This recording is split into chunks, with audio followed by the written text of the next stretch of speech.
Hey guys, Natalie here.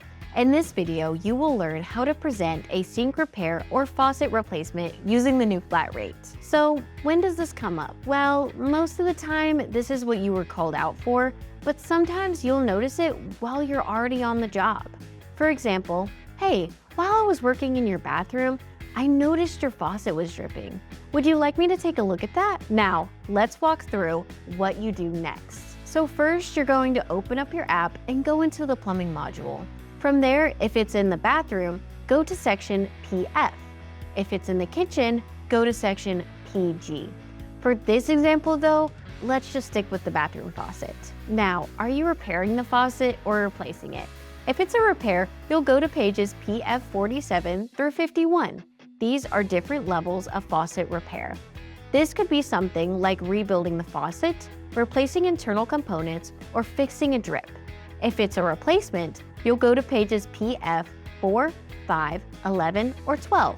These are your faucet replacement options with different levels. Now, a quick real-world example, let's say a customer has an older faucet they love. Instead of replacing it, you might use a repair page to rebuild it and make it work like new again. Other times, replacement just makes more sense. Either way, the system gives you the structure to present it clearly. Now, this is the most important part. You're not explaining parts, you're not overcomplicating it, you're simply showing the customer their options and walking them through it. Start with the top option and slow down as you read it. That's key. When you slow down, the customer actually understands what you're saying and sees the value. Then let them choose what works best for them.